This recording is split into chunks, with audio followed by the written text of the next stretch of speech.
저는 얼마 전에 낯선 신자로부터 전화 한 통을 받았어요. 전화를 했던 분은 제 유튜브에 올라와 있는 제 설교 영상을 즐겨보는 신자라고 자신을 소개를 하시더니 궁금한 게 있다고 말을 했습니다. 저는 설교를 듣다가 의문이 좀 생겨 질문하는 줄 알고 말씀하시라고 했더니 전혀 예상치 못한 뜻밖의 질문을 하시더라고요. 그것은 목사님은 무슨 차를 타시나요? 바로 이런 질문이었습니다. 지금 목사님이 타시는 차종이 무엇이냐 하는 물음이었는데요. 저는 별 생각 없이 있는 그대로 내 개인 승용차는 없고 구인승 교회차를 이용합니다. 이렇게 말을 했거든요. 그랬더니 알겠다면서 전화를 끊었어요. 전화를 끊고 나서야 갑자기 그 신자가 왜 무슨 차를 타느냐고 질문을 했는지가 궁금해지더라고요.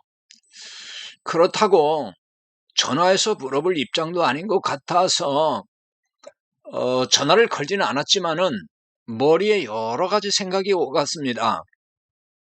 그중 하나는 목사가 타는 차종에도 신자의 관심이 많구나 이런 생각이 들더라고요.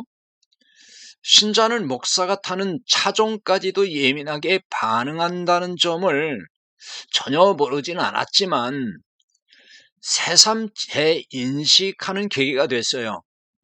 신자가 목사의 차종까지 신경 쓴다는 것은 그만큼 목사에 대한 시선이 곱지 않다는 점을 보여주는 현상이 아닐까요?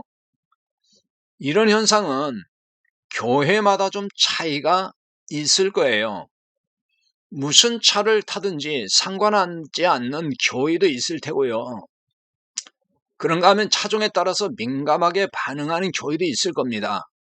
목회자가 교회 재정 형편을 고려하지 않고 신자들의 정서와 괴리감을 주는 고급차를 타고 다닐 때 신자들의 시선이 곱지 않을 수 있습니다.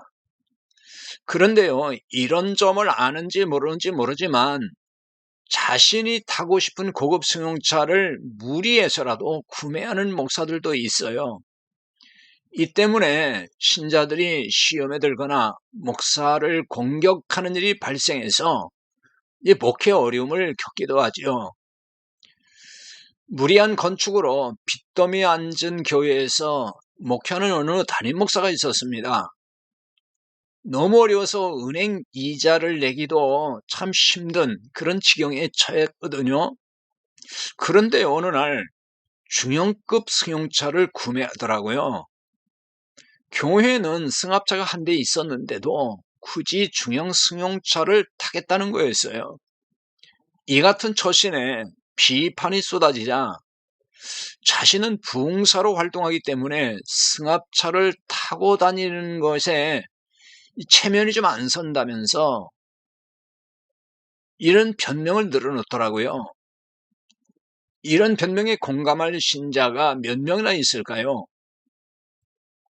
목사들은 공감할지 모르지만 신자들은 공감은커녕 이런 목사의 인식에 대해서 비난한다는 점을 알아야 될 겁니다. 제법 규모가 큰 수도권의 모 교회에서는 담임 목사 자가용 구매권으로 인해서 잡음이 일다 못해 많은 신자가 시험에 들어 교회를 떠났다고 해요. 교회가 재정적으로 어렵다 보니까 이 교회 담임 목사는 재정 절약을 외쳤는데요. 심지어 교회 학교 예산마저도 깎거나 집행을 못하게 했다고 그럽니다. 근데 문제는 이런 와중에 담임 목사는 자신이 타는 차를 고급 외제 승용차로 바꿨다는 거예요. 현재 타고 다니는 차도 상태가 좋은 고급 승용차인데도 말이죠. 이것을 보는 신자들이 마음의 상처를 받고 교회를 떠나는 신자들까지 생겼다 하는 이야기를 들었어요. 이와 유사한 사례는 얼마든지 있습니다. 그러고 보면 고급 승용차에 욕심내는 목사가 생각보다 많은 모양이죠. 이런 목사들은 고급 승용차를 굴리며 목회해야만 대외적으로 유능한 목사로 인정받을 수 있다는 망상에 빠졌는지도 모릅니다. 교회마다 재정 형편이 좋아지면서부터 목사가 고급 승용차 타는 걸 당연하게 여기는 풍토가 생긴 것이 아닌가 싶어요. 그러면서 어느 순간부터 목사들 간에 서로 뒤질세라 경쟁적으로 고급 승용차를 타기 시작하는 것 같습니다. 이런 지적에 대해서 무슨 차를 타느냐 이거 본질이 아니니 왈가왈부 신경 쓸 일 아니라고 불평할 목사도 있을 겁니다. 하지만 이런 문제로 신자가 상처를 받거나 실족하는 일이 발생한다면 이거 어찌할 겁니까? 무신경으로 넘어가도 된다 그런 얘기입니까? 참된 목사라면은 그럴 수 없을 것입니다.